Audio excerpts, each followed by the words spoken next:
Hello, everybody. I'm a practicing therapist and a doctoral student of psychology. Today, we're going to talk about what avoidants do when they disappear. One of you guys asked this, and then it got some thumbs up. So I think some people want to know, what's an avoidant doing when you guys are not in contact or where they just disappear? They haven't talked to you all day. What are they doing? Are they thinking about you? How does it seem like you just are not part of their mind, or they can easily get you out of their brain? Well, that's not true, but we're going to talk about what those things are based on if it's a dismissive avoidant or fearful. If I do not specify, then it's both. But the last one is particularly for fearful avoidance, and dismissive avoidance don't tend to do that. But we'll touch on that when we get there. The first one is more common with dismissive avoidance, but fearful avoidance do this. When fearful avoidance do this, they typically do it when they feel triggered by rejection. Dismissive avoidance tend to just do this in general, but may be triggered by closeness more than rejection, okay? They are telling themselves they don't need anyone, and they're reintroducing those thoughts continuously to deactivate. So let's just say you had a very romantic moment together for whatever reason, and it kind of made them feel pressured. And so they're thinking, okay, I need to remember, I don't need anyone. I don't need to act upon this. I don't need to do something that I'm not comfortable with. They're not even reacting to your pressure. It's even their own desire to connect with you. And they're just telling themselves, I don't need this. Like, I don't need this relationship. It can go slow if I want to. I can leave when I want to. It's not about them. It's about my life. And they're just reintroducing a lot of these thoughts. A lot of times they can get themselves out of it. They just need time because they're reacting to a trigger. And usually as a trigger decreases, for the moment, it makes them feel a little bit more comfortable.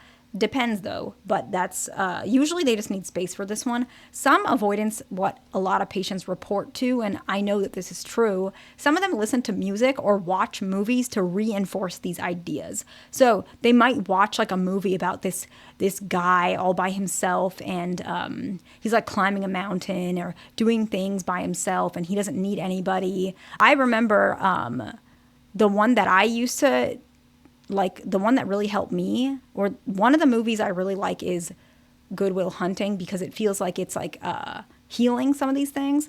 But one movie that I remember I would watch when I would like be triggered and need to feel independence is The Pursuit of Happiness.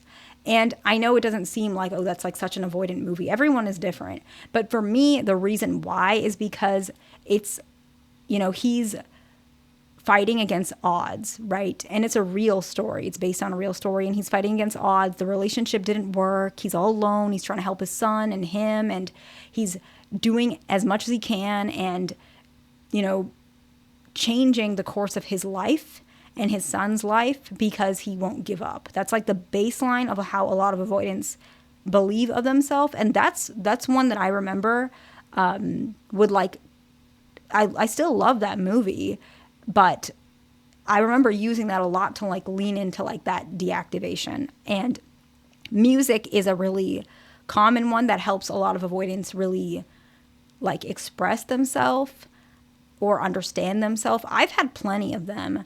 Now, one of my favorite songs is White Horse, which I feel like can really explain the feeling that, I mean, it's a really good song. I love music like that. I like country music. I like rock music. But in particular, I feel like it really describes the feeling of pressure in a relationship. And it's not even pressure in relationships. It's like how it feels like when someone criticizes you or tells you what to do. That really helps me to articulate how I feel. That one's a little different because it doesn't actually, that one to me, I feel like it's when you're starting to learn more about yourself. But I know that a lot of avoidants communicate or understand their feelings better through movies and music because it's easier than them trying to communicate it themselves. And so sometimes that's what they're doing when they disappear. The next one is being overly positive or dismissive about the reality or the reality of the relationship. They might say, oh, we're fine. We're in a good place. Even though you haven't talked to each other in like a week and maybe you guys had a fight, they use that to kind of cover up what's really bothering them about the relationship or the fact that you're mad at them and they don't know what to do. So they're kind of like lying to themselves. Some of them do that. The next one is they engage in maladaptive strategies. I made a couple of videos on this and I will make more. It can be, And anything I'm about to explain, I'm saying it for educational purposes. I'm not saying for you guys to do this, okay? It can be drinking, gambling, unhealthy eating habits. It's a fearful avoidant. They might be engaging in like unhealthy shopping behaviors. A lot of fearful avoidants use shopping to regulate their emotions, but I don't see many dismissive avoidants that do this. Some of them do, but a lot of them don't. A lot of them use like other more things that they are more secretive about. Like they're more secretive about like drinking or gambling, or they might not even be secretive about it, but they're like structured about it. Whereas shopping, it's not like this. Fearful avoidants they do it when they're feeling a certain way. Interesting enough, dismissive avoidants, they put their maladaptive strategy structured into their life. So a lot of them drink every day after work. Not a lot of them. That's not true at all.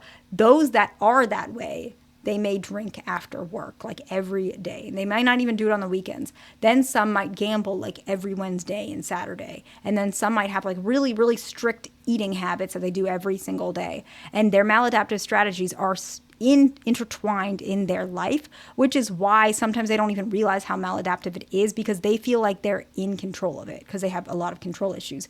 Fearful avoidance, they don't tend to do that as much. Fearful avoidance, they tend to, it's based on how they're feeling, so it might be a little bit more sporadic.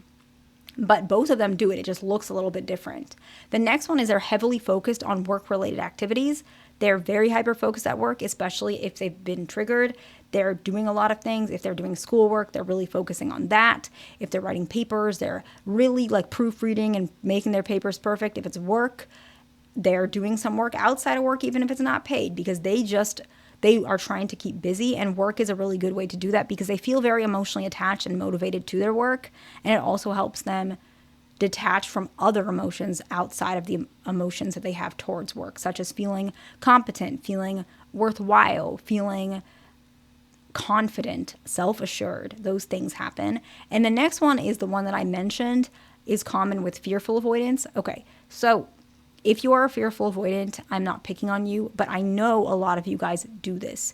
And it is something that a lot of fearful avoidants actually, unfortunately, spend a great deal of time on. Depending on their childhood, etc., a lot of them spend time shaming themselves and suppressing those feelings so that their partner doesn't reject them. So they might take actual time. They may be laying in bed, before bed, actually thinking of negative thoughts and shaming themselves. They may tell themselves they're a bad person. They may shame themselves in the shower. They may continuously sit there, and they might not even realize they're physically doing nothing, but they're sitting and shaming themselves to suppress their feelings. And they think that by shaming themselves, their emotions are not going to show, and they don't realize that's what ends up happening. They shame themselves just like their parents used to shame them, or people in their life, caregivers, whatever it is, to not have feelings. You shouldn't get attached. You're undeserving. You should be alone. No one likes you, whatever those shame thoughts are. And they use those thoughts, and they think it's going to make them feel detached from the person. It does temporarily, but then that anxious part starts popping up because they feel so rejected, and that's why they kind of crash out. And so this is some of the things that avoidants do when they disappear. Let's summarize. They tell themselves that they don't need anybody, usually in a way where it's like a positive thing. They're watching movies and listening to music, more common with dismissive avoidance, like really hyping themselves up that they don't need anybody. The next one is positive, like overly positive of the reality of the relationship. So maybe y'all had a fight and they're saying, oh, we're fine, we're in a good place. Overly positive, putting it all over instead of looking at the reality. The next one is engaging in maladaptive strategies. I've made videos before about that, focusing heavily on work. And then for fearful avoidance, shaming themselves.